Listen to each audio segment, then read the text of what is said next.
সাম্প্রতিক সময়ে যুক্তরাষ্ট্রের নেপথ্য সহায়তায় রাশিয়ার সাথে যুদ্ধে অনেকটাই চাপে পড়ে গিয়েছে ইউক্রেন। যুদ্ধে জড়াবার পর এখন ইউক্রেনকেই চোখে সর্ষে ফুল দেখাচ্ছে তাদের পশ্চিমা মিত্ররা।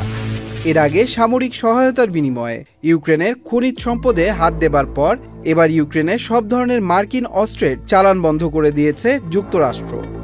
ইউক্রেনের কর্মকর্তাদের বরাত দিয়ে দ্য ইকোনমিস্ট এর তথ্য জানিয়েছে।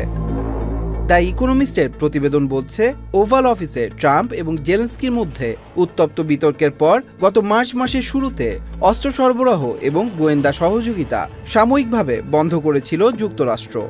এবার সেই সরবরাহ পুরোপুরি বন্ধ হয়ে গেছে বলে খবর আসে সংবাদ মাধ্যমে। 3 বছর ধরে চলা এই যুদ্ধে রাশিয়া ইউক্রেনে সবচেয়ে বড় ক্ষেপণাস্ত্র ও ড্রোন হামলা চালাচ্ছে। এমন পরিস্থিতিতে বিমান প্রতিরক্ষা ব্যবস্থা ও যুদ্ধাস্ত্র সহ অন্যান্য সামরিক সহায়তা বন্ধ করে দেয়া কিয়েভের জন্য একটি বড় ধাক্কা। ঘটনাটিকে আগের মতোই ইউক্রেনের কাছ থেকে রাজনৈতিক ছাড় আদায়ের একটি প্রচেষ্টার অংশ বলছেন ইউক্রেনের কর্মকর্তারা। তবে ইউক্রেনের উপর কোনো চাপ এবং অস্ত্র সরবরাহ বন্ধের বিষয়টি অস্বীকার করেছে যুক্তরাষ্ট্র। পেন্টাগনের প্রধান মুখপাত্র শন পার্লেনের মতে ইউক্রেনে অস্ত্র সরবরাহ অব্যাহত রয়েছে। এর আগে নিউ ইয়র্ক টাইমস জানিয়েছে, Patriot air defence interceptor, GMLRS high precision round, Hellfire air to ground missile, Stinger surface to air missile এবং আরও বেশ কয়েকটি যুদ্ধাস্ত্র সরবরাহ স্থগিত করবে যুক্তরাষ্ট্র।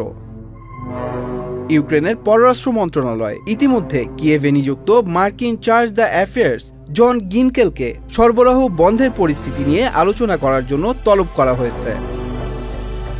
Tanmoy Mahmud, channel I online. Bundle থাকলে প্রতি সেনমানিতে টাকা বাঁচবে। বিকাশ সেনমানি বান্ডেল কিনে জিতুন প্রতি লেনদেনে। শুরু হয়েছে Standard Charter Channel I Agro অ্যাওয়ার্ডের 10ম আয়োজনের মনোনয়ন গ্রহণ।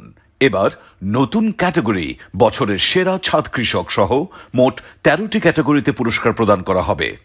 মনোনয়ন গ্রহণ চলবে আগামী 15 জুলাই 2025 তারিখ পর্যন্ত। বিস্তারিত জানতে ভিজিট করুন www.agroaward.com এবং ফোন করুন 018737000556 এই নম্বরে।